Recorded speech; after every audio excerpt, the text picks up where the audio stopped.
I see beautiful faces in front of me. Good morning. Good morning. Happy Umuganura. For those who don't know it, it's a harvest day today in Rwanda. So a time to give thanks, a time to connect, a time to engage. And so I think I'm very honored really to be speaking at this forum on such a special day as today, where we get to connect as women and gentlemen to discuss really these relevant and topical issues.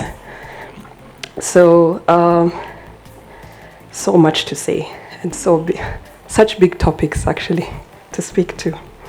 So, first off, it's an honor to be invited to speak at such a forum that is reframing what finance looks like today, recognizing and supporting African women who are shaping financial services sector. As a fellow woman in finance, I thank you for the invitation, and I'm very happy and pleased to be representing the Kigali International Financial Center. Now, so I've been called to speak or give remarks on how do we align finance and investment towards Agenda 2063, the Paris Agreement, and SDG goals. Whew, that's a mouthful. Where does one start? But I think I want to start off by recognizing, first off, really, what Rwanda has achieved in this regard, right? Rwanda was the first African nation to submit its updated NDCs, nationally determined contributions for the Paris Agreement. We pledged to decrease greenhouse gas emissions by 38%, and we want to become a carbon neutral economy by 2050. Very ambitious targets. In addition, when it comes to now SDGs, or Sustainable Development Goals, Rwanda has achieved global recognition in a few of them, including gender equity or equality for one, climate action, number 2, but also in terms of innovation and infrastructure development. So it's really a call out to say there's great effort and great ambition that we are doing as a country to really align finance and investment towards these targets. The UN SDG goals are also integrated in Rwanda's Vision 2050 strategy. So that goes to say whoever works in Rwanda or whatever initiatives that are developed in Rwanda align to these principles of SDGs and Agenda 2063. So the agenda itself provides guidelines for Africa's transformation into a global powerhouse. It's therefore essential that our efforts are concentrated on achieving long-term, inclusive, and sustainable growth that benefits everyone and transforms our economies. So as we gather here today, I'd really like for each of us to reflect on the progress, yes, we've made in achieving sustainability within actually our individual countries and economies. I see that we are well represented across Africa. There are so many countries represented here. So I'd like for us to reflect on the progress that has been made in each of our respective countries towards this.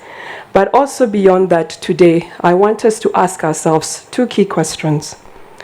What more can we do to achieve sustained economic growth, especially as women leaders in finance? What more can we do to make finance more inclusive?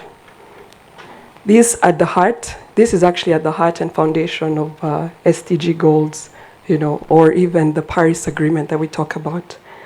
So I work for an investment promotion agency called Rwanda Finance. I see my colleagues also in the house. Shout out to that. And the agency is behind the Kigali, Rwanda's flagship initiative, that is the Kigali International Financial Center. And it's always a question to say, as Rwanda transforms or becomes a financial services hub, what role can it play in aligning finance and investments towards really accelerating achievement of these SDG goals, but also Agenda 2063? What role can we also play in addressing those two key questions, sustained economic growth and accelerating finance, making finance more inclusive? So as the Kigali International Financial Center, our biggest ambition really is to transform Rwanda into a financial services hub, but beyond that also to transform the country into a hub for sustainable finance. So, and what does that mean? It's attracting capital, international capital, to finance local and regional green and sustainable finance activities and projects. So in partnership, for example, with the UNDP and key stakeholders, key financial stakeholders, we launched the Sustainable Finance Roadmap last year at COP27. And our very dear colleague, Michelle Umurungi, was there to represent us. So you can see this is an ecosystem thing. Yeah. And we launched it really to serve as a blueprint in how Rwanda can become a hub for sustainable finance. And we have since begun work in developing, for example, a national taxonomy to facilitate increased and accelerate climate finance and investment. As an emerging financial center also, something that I think can also speak to all the ladies in the room here, is that Rwanda is now offering, I would say, flexibility in people coming to set up different entities, investment vehicles or financial instruments, which was not possible before, and which I also think is the foundation. If you're talking about aligning finance and investment to support these key targets, how do you do that? There should be tools or platforms that allow for people to actually align capital or deploy capital towards that. And I believe that's what Rwanda now is doing. If you're able to come pool your funds as a partnership, you can set up a vehicle to be able to invest in these critical issues. You can set up a foundation, to be able to pool funds and deploy capital towards really these critical and relevant areas. So we have a lot of impact investors coming to be able to do just that. And I believe Rwanda is now offering the platform for that to be accommodated, which I believe will really drive and accelerate investment towards aligning with SDG goals. So now, to close my speech today, I believe we really need a strong foundation for economic growth. It's very easy to come and say remarks, and say it, but I think a forum such as this that connects people from different backgrounds, different, I would say, sectors and expertise, is a great forum for us to exchange ideas, learn from one another, but also see where opportunities lie in being able to increase investment in where we want to see.